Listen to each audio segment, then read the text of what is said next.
লিঙ্গীয় বৈষম্য দূর করে সমতাপূর্ণ সমাজ গড়ি, এই প্রতিপাদ্যকে সামনে রেখে নরসিংদীর বেলাবতে বাংলাদেশ মহিলা পরিষদের ৫৬তম প্রতিষ্ঠা বার্ষিকী উদযাপিত হয়েছে। সোমবার বিকেলে বেলাবো সাংগঠনিক জেলা শাখার কার্যালয়ের সামনে থেকে স্লোগান মুখর র্যালি বের হয়ে বারিচা বাস স্ট্যান্ড ও ঢাকা সিলেট মহাসড়কের বিভিন্ন সড়ক প্রদক্ষিণ শেষে অফিসে ফিরে আসে। এরপর জাতীয় ও সাংগঠনিক পতাকা উত্তোলন, আলোচনা সভা ও সাংস্কৃতিক অনুষ্ঠান অনুষ্ঠিত হয়। সাংগঠনিক জেলা শাখার সভানেত্রী রাবেয়া খাতুন শান্তির সভাপতিত্বে ও সাংগঠনিক সম্পাদক খালেদা শারমিনের সঞ্চালনায় উপস্থিত ছিলেন সাধারণ সম্পাদক নাজরিন হক হেনা, সহ সভাপতি বকুলা বেগম, সহ সাধারণ সম্পাদক আসপিয়া আক্তার হেনা, লিগ্যাল এইড সম্পাদক রোকসানা আক্তার, অর্থ সম্পাদক পারভিন আক্তার, পরিবেশ বিষয়ক সম্পাদক ফাতেমা বেগম, শিক্ষানুরাগী শামসুর রহমান কাজল ও আব্দুল মনসুর সহ কার্যকরী কমিটির সদস্যবৃন্দ। বেলাবো উপজেলা উদীচী শিল্পী গোষ্ঠী ও শাখার তরুণী শিল্পীরা গান পরিবেশন করেন। বক্তারা বলেন,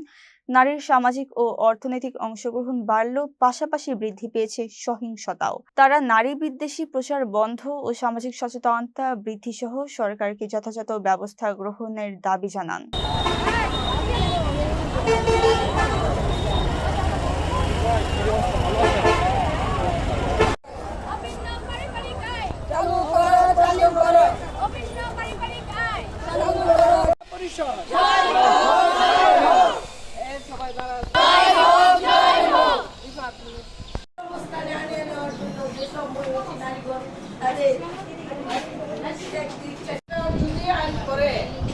নারীরা ঘরের বাইরে যেতে পারবে না।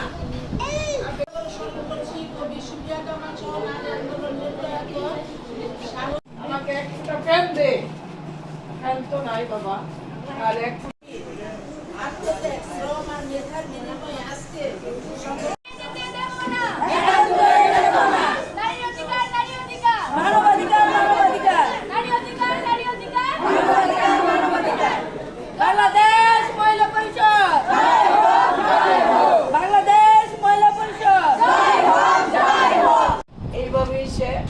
ভাত দুধ চায়া শেষ পর্যন্ত বিষ চায়।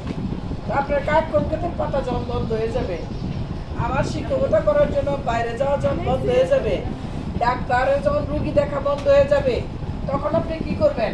এই ডায়লগগুলি কাজে লাগবে না? এই ডায়লগ কাজে লাগবে। প্রিয় বোনেরা, অর্জন আমরা করেছি, হেঁটেছি অনেক দূর। এই অর্জনকে ধরে রাখতে হইলে আমাদের লড়তে হবে অনেক গুণ বেশি। সেই লড়া কার জন্য? নিজের জন্য, নিজের সন্তানের জন্য, নিজের ভবিষ্যতের জন্য, নিজের দেশের জন্য। নিজের দেশপ্রেম, মুক্তিযুদ্ধ, স্বাধীনতা সহ নিজের অধিকার প্রতিষ্ঠার জন্য আমাদেরকে ঐক্যবদ্ধ থেকে এক প্ল্যাটফর্মে নারী আন্দোলন চালায় যেতে হবে। আজকে এত নারী আন্দোলন চলো ভিতর দিয়েও এই সকল কমিশন করছে, কমিশনে সংশ্লিষ্ট যে গোষ্ঠীর জন্য কমিশন করছে তাদের স্বার্থ নিয়ে কথা বলেছেন, কিন্তু নারীদের জন্য যে কমিশন সেটা কি করলো? আজকে জামাতে ইসলাম বিরোধী দল চলে গেছে, আপনার আমার কারো না কারো ভুলের কারণে তারা গেছে। সে বিরোধী দল গেছে, যাইয়া তারা নানান রকম হুঙ্কার দিচ্ছে, সেই হুঙ্কার নারীর জন্য কল্যাণকর নয়। আগেই বলেছেন কর্মঘণ্টা কমিয়ে দিবেন, কমাতে কমাতে এটা কোথায় গিয়ে ঠেকে এটা কি আমরা জানি? তাহলে এখন তো বলছে ঘরে বসে সম্মান করে টাকা দিব, আপনারা কম কাজ করেন, ঘরে থাকেন। বুঝছেন? সেই আমার ইচ্ছা করে আপনাদেরকে নিয়ে আমরা সেই সংগঠনের শুরুতে আমরা যে শিক্ষা পেয়েছিলাম সেই বইগুলি আবার আপনাদেরকে পড়ে শোনাব। আমরা যে নারী আজকে কাজ, রান্নার কাজ হইলি বলে এটা নারীর কাজ, ঘর গুছানো নারীর কাজ। প্রিয় বোনেরা, সেটা তো নারীর কাজ ছিল না। এসে থাকবে আমাদের মনে করেন সাংস্কৃতিক অনুষ্ঠান, আমাদের মানে সংগঠনের মেয়েরা মানে বিভিন্ন সাংস্কৃতিক পর্বে অংশগ্রহণ করবে। এই পর্বে আমরা প্রথমে এখানে জাতীয় পতাকা উত্তোলন করব। জাতীয় পতাকা উত্তোলন করবেন আমাদের সংগঠনের সভাপতি রাবেয়া খাতুন শান্তি, এবং আজকের পুরো অনুষ্ঠানে সভাপতি রাবেয়া খাতুন শান্তির সভাপতিত্বে পুরো অনুষ্ঠানটা অনুষ্ঠিত হবে।